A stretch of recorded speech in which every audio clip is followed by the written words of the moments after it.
Which iPad should you buy in 2025? In this video, I've got the 4 best iPads to help you figure out which one is worth your money based on what you're looking for out of an Apple tablet.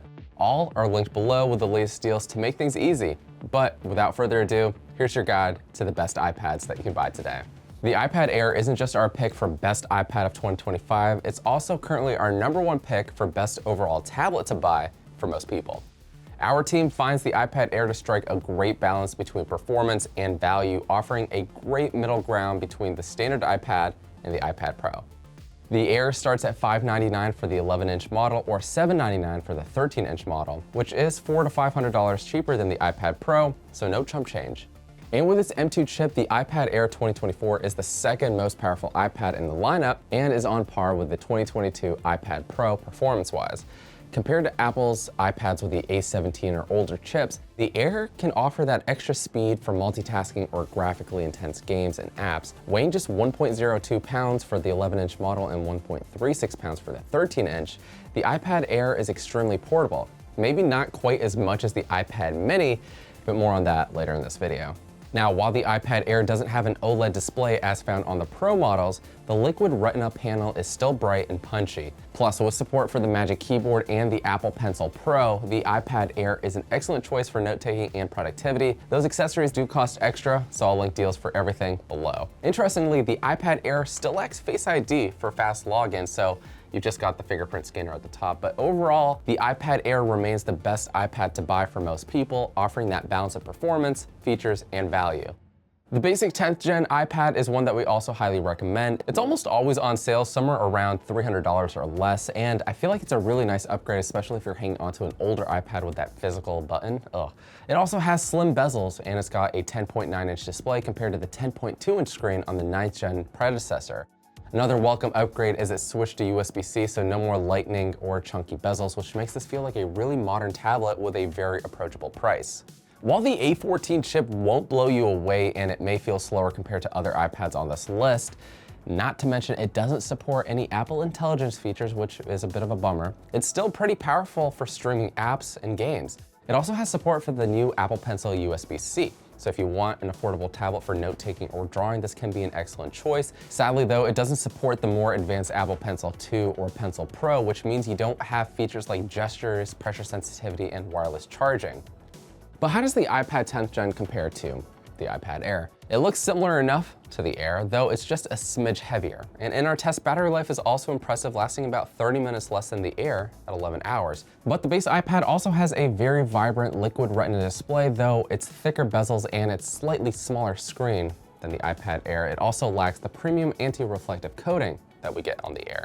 That said, Apple's most affordable iPad is finally worth buying again and is an excellent choice if you're on a tighter budget. Just keep in mind some of those sacrifices that you might be giving up. And as a heads up, it also is rumored that there might be a refresh model coming out sometime in 2025. But for now, if you need a new iPad at the lowest price, you're not going to be disappointed. The 2024 iPad Pro continues to be the most powerful tablet that you can buy, period.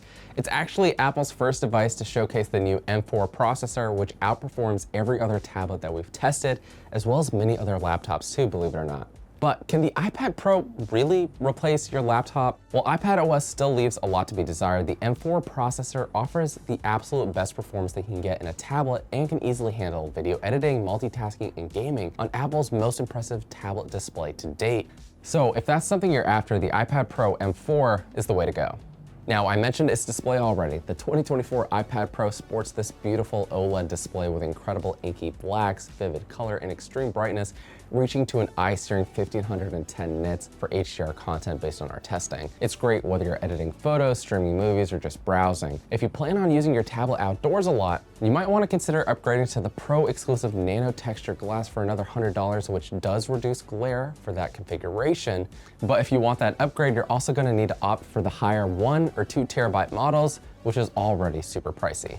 For reference, the 11-inch model starts at $999, while the 13-inch model that we have here starts at $1,299. Interestingly, while once the iPad Air's biggest selling feature, the iPad Pro is actually now Apple's lightest and thinnest model.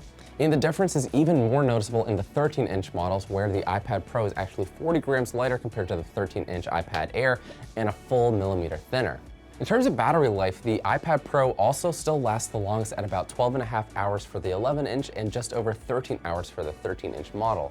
But of course, to really use your iPad Pro as a laptop replacement, you'll probably also want to get the Magic Keyboard, which is another $299 or $349 for the 11 or 13-inch models respectively. And as you can already tell before other upgrades like storage and display, it's not hard to imagine spending over $1,500 on this tablet.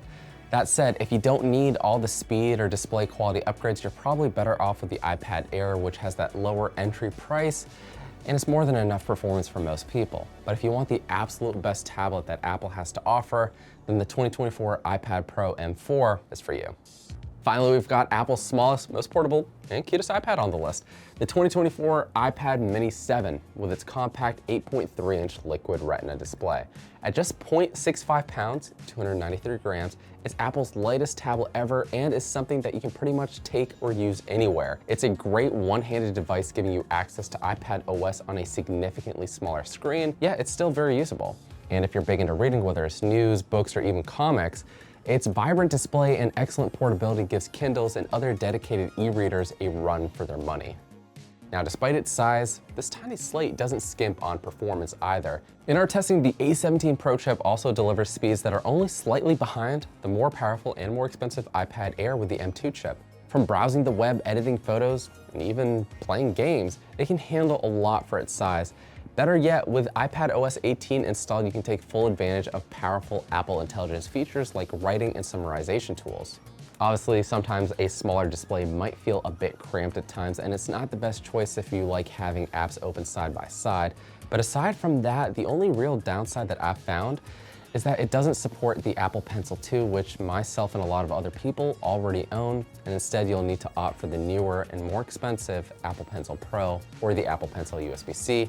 Starting at $499, the iPad Mini 7 is so easy to recommend, and its combination of portability and power makes it the ultimate best small-size tablet that you can buy right now. Whether you want something easy for media consumption or easy enough to always just carry around, the Mini delivers performance in a very small package, and you won't be disappointed with this. Now, if you've watched the video up to this point and you're still on the fence about which iPad is right for you, here are a few things that you can consider. Start by thinking about how you'll primarily be using your iPad. Are you mostly using this for light entertainment like reading or watching videos? The base iPad is probably all you need. But if you want something a little bit lighter, thinner, and more future-proof, then the extra $250 that you get with the iPad Air might be worth the upgrade. Similarly, the iPad Air with the M2 has the extra performance to run your games and apps smoother, but the iPad Pro M4 takes things to the next level, all in a shockingly thinner and lighter body, but with a much higher starting price point.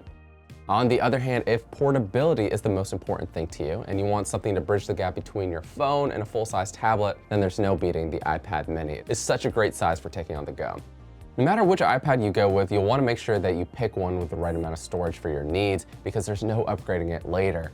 Apps, games, and videos can eat through your storage really quickly, and the base iPad's 64 gigabytes may not be enough for everyone. And then finally, do you need cellular connectivity? All these iPads have eSIM models for an upcharge that could be worth it if you want internet on the go without needing to rely on Wi-Fi or your phone's hotspot. So which of these iPads do you think you'll get in 2025? The ridiculously powered iPad Pro, the ultra-portable iPad Mini, the budget iPad, or the do-it-all iPad Air? Let me know in the comments, and don't forget to check out our full reviews for every tablet linked below, along with the best deals. Thanks for watching, and until the next one, I'll catch you later.